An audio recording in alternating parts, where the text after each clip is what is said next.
अच्छा एडिटर बताओ, अगर तुम दिन के 1600 रुपए कमाते तो महीने का कितना हो जाता तुम्हारा अर्निंग?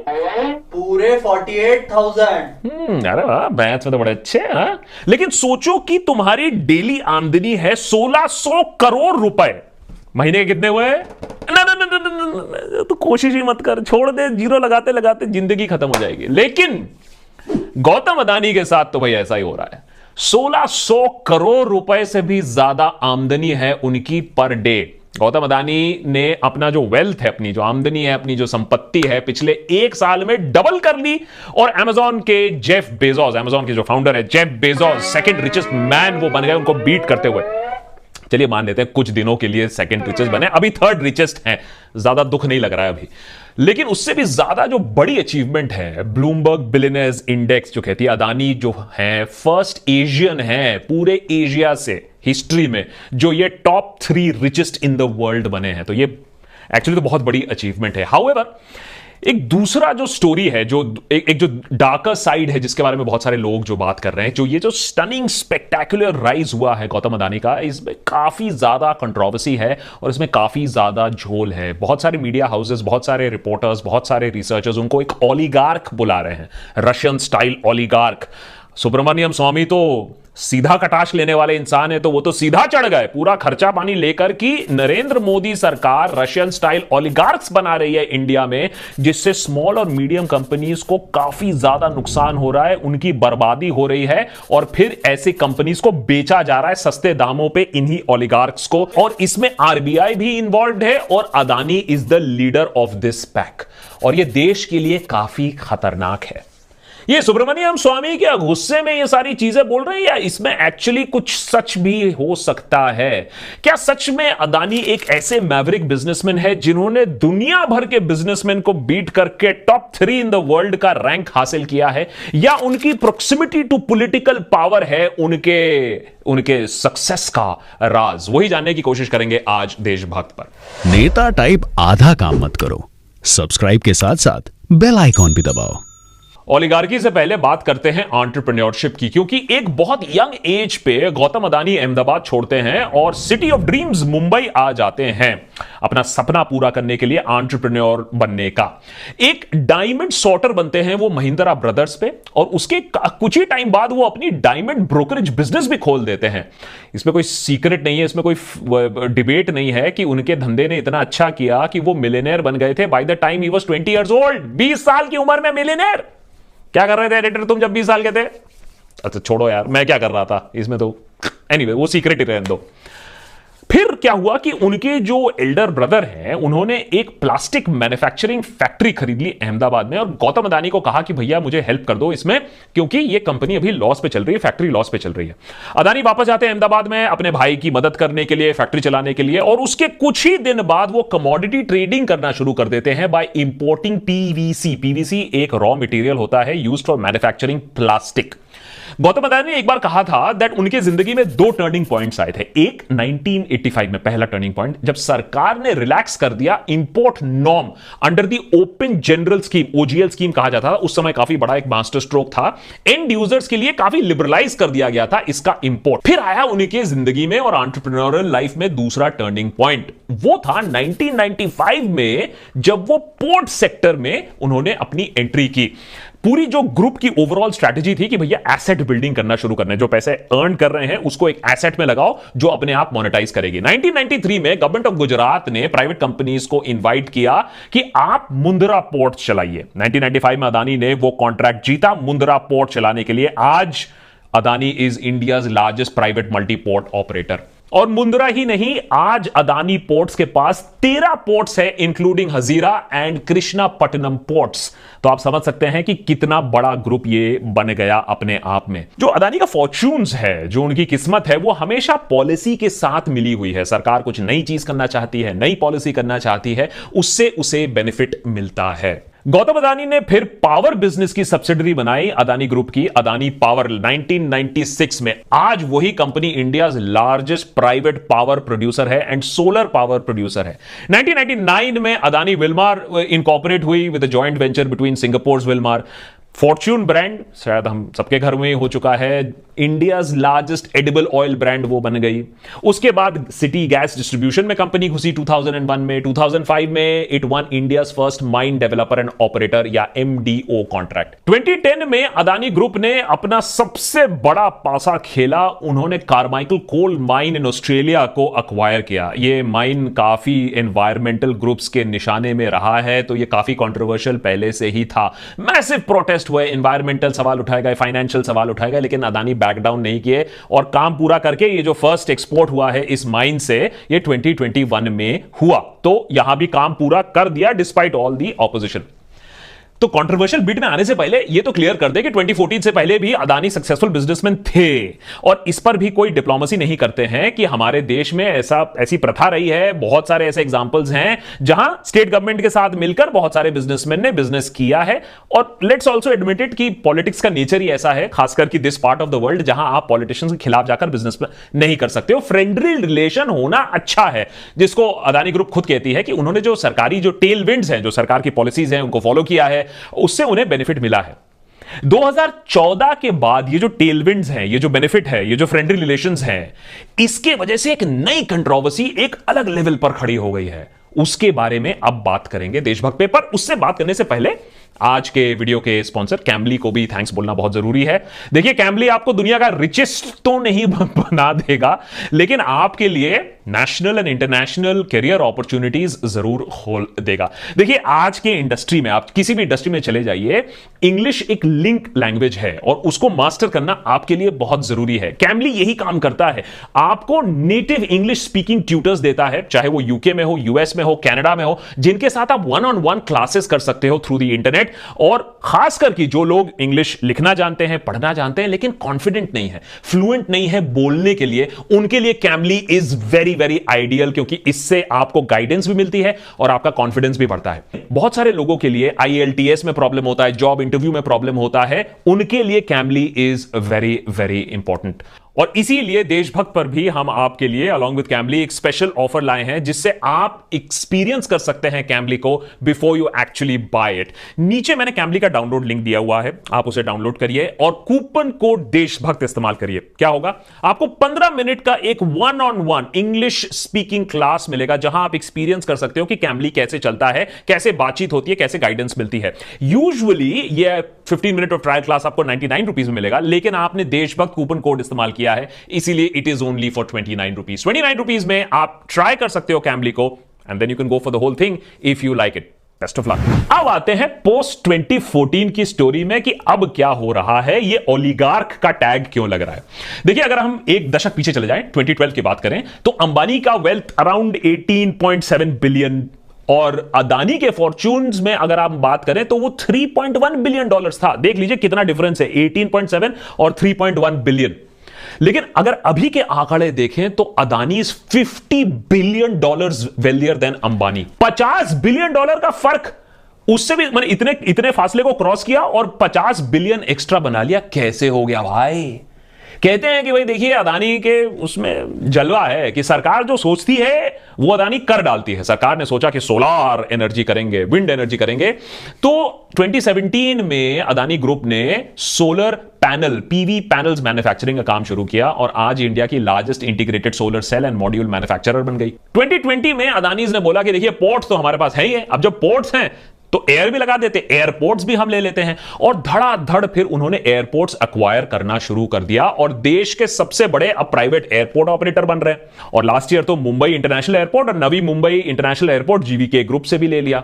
अच्छा, वो जो आपका ड्रीम हाउस है ना, अब वो भी अदानी ही बनाएगा, क्योंकि अदानी ग्रुप ने अब इंडिया के top 2 cement corporation Ambuja limited and ACC limited को अब खरीद लिया है। अब Adani is the second largest cement manufacturer in India, तो आपका घर भी वही बनाएंगे।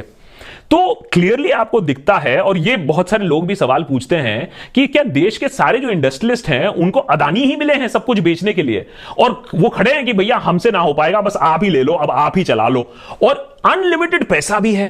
अदानी के पास ये सब खरीदने के लिए। तो what is leading to this, माने इतना इन्वेस्टमेंट कैसे आ रहा है, ये शेयर प्राइसेस इतना ऊपर कैसे जा रही हैं? अब इसकी अपने आप में एक बहुत लंबी स्टोरी है, अपने आप में एक एपिसोड बन सकता है। कुछ लोग कहते हैं कि नहीं, इसको इन्वेस्टिगेट करना चाहिए, ये जो ऑफशोर कंपनीज हैं इनका क्या रोल है। और दूसरा कि भैया ये बात भी सही है कि इन्वेस्टर्स भी जानते हैं कि पैसा कहां जाना चाहिए, पैसा कहां मेरा स्टेबल रहेगा, पैसा मेरा लॉन्ग रन में कहां सेफ रहेगा। क्योंकि लोगों को यह बात समझ में आ गई है कि भैया देखिए, अदानी है तो मुमकिन है। अगर आप पिछले 5 साल के देख लीजिए, अगर नंबर्स देख लीजिए 2018 till date, Adani stocks have gained anywhere between 1200% to almost 8000%। अब ये सिर्फ स्पेक्यूलेशन की वजह से नहीं बढ़ सकता है, तो लोगों को भी मालूम है कि मेरा पैसा कहां सेफ है, which is too big to fail. तो इसके वजह से फ्रेंजी हुआ है, क्योंकि जहां स्टेबिलिटी होती है, जहां लोग डालना शुरू करते हैं पैसा, वहां फिर और लोग डालना चाहते हैं, और इसी की वजह से ये स्टॉक प्राइसेस ऊपर चल रही है और उनकी जो नेटवर्थ है वो भी बढ़ रही है।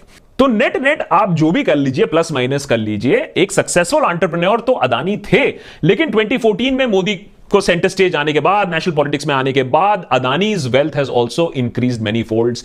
8 इयर्स में 20 गुना, 3 गुना नहीं 20 गुना बढ़ा है।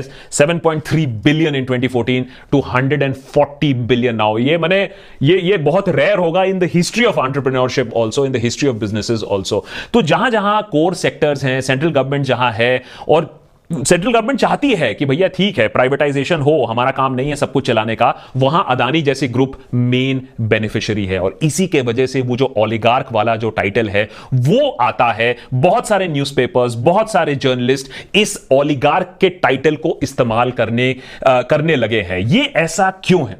एक ओलिगार्क ऐसा पर्सन है, एक ऐसा शख्स है, एक ऐसा बिजनेसमैन है जिसने अपना पैसा बनाया है due to close proximity to power, और जो पॉलिसीज बनाई जाती हैं वो इस ओलिगार्क को बेनिफिट करती हैं। रामचंद्र गुहा का क्या कहना है? गुहा का यह कहना है कि हम लोग जो रशियन ओलिगार्क सिस्टम है उसको इमिटेट कर रहे हैं कहीं ना कहीं, जो extraordinary concentration of wealth in very few companies. माने आपके पास कोई लेवल प्लेइंग फील्ड नहीं है इंडस्ट्री में भी, माने छोटा मोटा जो आएगा वो मर जाएगा। जो प्रोटेक्शनिज्म है, जो सरकार जो कुछ लोगों को प्रोटेक्ट करके रखती है, वो ऊपर जा रहे हैं, लेकिन देश के लिए अच्छा नहीं है, क्योंकि आप जो बाकी लोगों को हैं उनको आप शट ऑफ कर रहे हो। यह देश के लिए खतरे की बात है।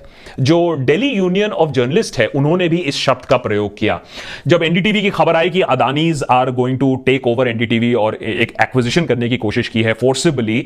तो उन्होंने भी यह कहा कि यह साफ हो रहा है कि देश में 2 ओलिगार्क्स हैं जो इकोनॉमी को और इंटायर मीडिया इंडस्ट्री को आपस में बांट रहे हैं, जिससे इंडिपेंडेंट प्लेयर्स नहीं होंगे। The media has increasingly become the voice of corporates and certain political parties. ये मीडिया के लिए भी अच्छा नहीं है और देश के लिए भी अच्छा नहीं है कि अगर 2-4 ऐसे लोग हैं जो पूरी मीडिया इंडस्ट्री या पूरे इकोनॉमी पर कब्जा करके बैठे हैं, और ये देश की छवि के लिए भी अच्छा नहीं है। ये देखिए, इंटरनेशनल गार्जियन, करोड़ों लोग इंटरनेशनली इसको पढ़ते हैं। इसमें क्या लिखा जा रहा है? अदानी को रेफर किया जा रहा है एज मोदीज एलाय। ये हमारे देश के इमेज के लिए भी अच्छा नहीं है कि एक इतने बड़े बिजनेसमैन इंडस्ट्रियलिस्ट को एक प्रधानमंत्री का एलाय बुलाया जा रहा है। अब देखिए, इससे पहले कि आप ये बोले कि देखिए पहले कुछ गलत नहीं था, कि नहीं, पहले भी बहुत कुछ गलत था और हमने बहुत सारा करप्शन देखा है यूपीए के टाइम पे भी, और उसे कहा जाता था क्रोनी कैपिटलिज्म। माने ऐसे पूंजीपति, ऐसे बिजनेसमैन, ऐसे इंडस्ट्रियलिस्ट जो कि सरकार से करीब थे, कॉन्ट्रैक्ट लेते थे, टेंडर लेते थे, रिश्वत देते थे, सेटिंग कराते थे और अपना पैसा कमाते थे। ये क्रोनी कैपिटलिज्म यूपीए के टाइम पे चरम सीमा तक पहुंच चुका था, और इसके बारे में रघुराम राजन ने खुद लिखा था कि यह देश के लिए खतरा है। और क्रोनी कैपिटलिज्म किसी भी देश के लिए खतरा होता है। देखिए, कैपिटलिज्म बहुत जरूरी है, लेकिन अगर आप कैपिटलिज्म पे कोई लगाम नहीं लगाओगे, उसको कंट्रोल नहीं करोगे, उसको ओवरराइड करने दोगे कि भैया सब कुछ वही करेंगे और सब कुछ इलीगली होगा या अंडर द टेबल होगा, तो वो देश के लिए खतरा है। लेकिन अब एक और लेवल पर हम जा रहे हैं जहां वो क्रोनी कैपिटलिज्म से हटके हम ओलिगार्किक सिस्टम पे चले जा रहे हैं। माने ये भी नहीं कि चुटुर पुटुर 1000, 100, 200 लोग हैं, उनमें से भी सिर्फ चुने हुए कुछ खासा लोगों को सारा प्रोटेक्शनिज्म, सारा प्रॉफिट, सारा बेनिफिट, सारा पॉलिसी उन चोजन फ्यू के लिए बनाया जाता है। अब ये पॉलिटिकल क्लास के लिए भी बहुत अच्छा है, क्योंकि वो जो चोजन फ्यू हैं वो काम कर रहे हैं। ऐसा नहीं है कि बिजनेस नहीं है, बिजनेस है, पैसा भी आ रहा है, और आपको दिखेगा कि जीडीपी में भी इफेक्ट है। अच्छी बात है, माने इंडिया का जीडीपी और बढ़ता रहेगा, लेकिन प्रॉब्लम यह है कि इससे secular growth of the economy नहीं हो गया। सेक्युलर बड़ा आजकल तो डर्टी वर्ड है, लेकिन सेक्युलर का दूसरा मतलब सबका साथ सबका विकास ही है। माने सारे लोगों का डेवलपमेंट होगा क्या? सारे लोग ऊपर आ रहे हैं क्या? बहुत सारे नए बिजनेसेस ऊपर आ रहे हैं क्या? और नए नए लोग बन रहे हैं क्या? बिलियनर्स बन रहे हैं क्या? वो देखने वाली बात है, और इसी सेक्युलर ग्रोथ से ही देश आगे बढ़ेगा। लेकिन ये हो नहीं रहा है, और इसमें इंक्रीजिंगली आपको ऐसा एविडेंस दिखता है। फार्मर बिल का ऑपोजिशन क्यों हुआ था? आपको और हमें ना समझ में आए, लेकिन फार्मर्स ये समझ गए हैं। कहते 25 लाख करोड़ का जो एग्री बिजनेस है, एग्री बिजनेस जो टर्नओवर 25 लाख करोड़ का है, वो सिर्फ कुछ चंद लोगों के हाथ में चले जाता। ये कोर ऑपोजिशन था to the new farmer bill. National asset monetisation pipeline के बारे में आपने सुना था ना, जो निर्मला ताई ने काफी बड़े शोर तरीके से इंट्रोड्यूस किया था। 6 लाख करोड़ रुपए सरकार कमाएगी बाय मोनेटाइजेशन ऑफ 22 एसेट्स, जो कि प्राइवेट लोगों के हाथ में दिया जाएगा। बेचा नहीं जाएगा, उनके हाथ में दिया जाएगा। तो सरकार 1 लाख करोड़ से ज्यादा 1.6 लाख करोड़ कमाएगी रोड से, 1.5 लाख करोड़ कमाएगी रेलवे से, इलेक्ट्रिसिटी ट्रांसमिशन से 45,000 करोड़ कमाएगी, इलेक्ट्रिसिटी जनरेशन से 40,000 करोड़ कमाएगी, नेचुरल गैस से 24,000 करोड़ कमाएगी, और बाकी दूसरे जो चीजें हैं उससे अबाउट 22,000 करोड़ रुपए का। अब आप सोचिए, telecom, warehousing, mines, aviation, ports, urban real estate, sports stadium, सबको आप किसी के हाथ दे रहे हो चलाने में। ये कौन चलाएगा? कौन है इतने बड़े बिजनेसमैन जो ये सारा चीज अपने ऊपर लेंगे और उसको चलाएंगे, जिसमें इतना पैसा लगता है? कुछ ही पूंजीपति हैं जो ये इसको बेनिफिट करेंगे, और इसीलिए बोल रहे हैं कि एक ओलिगार्किक सिस्टम पे चले जा रहे हैं। कुछ लोग सिर्फ बेनिफिट कर रहे हैं, बाकी सबके लिए बाबा जी का ठुल्लू। और वैसे में अदानी को लेकर कंट्रोवर्सीज की कोई कमी नहीं है, और उनमें सबसे बड़ी कंट्रोवर्सी तो इसी चीज को लेकर है कि क्या ये एक बबल है?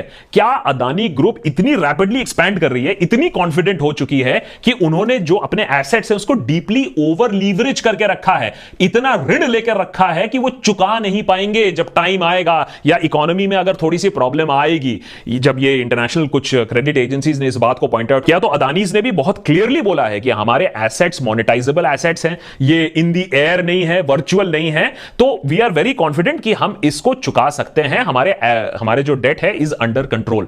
तो कंक्लूजन में यही कहना चाहूंगा कि बहुत महान बिजनेसमैन है और बहुत यंग एज से एक एंटरप्रेन्योर रह चुके हैं गौतम अदानी, रिस्क टेकर हमेशा रह चुके हैं।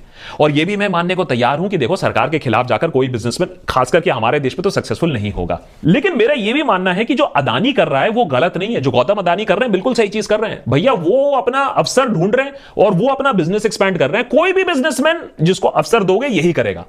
सवाल यह है कि सरकार क्या चाहेगी ऐसी एक छवि इंटरनेशनली कि भैया वो किसी को सपोर्ट करती है या किसी बिजनेस या इंडस्ट्रियलिस्ट के करीबी है? क्योंकि उसके बाद कौन आएगा इंटरनेशनली? कौन आएगा बोलेगा धंधा नहीं भैया ये तो धंधा यहां इन लोग कर रहे हैं, हम नहीं कर सकते हैं।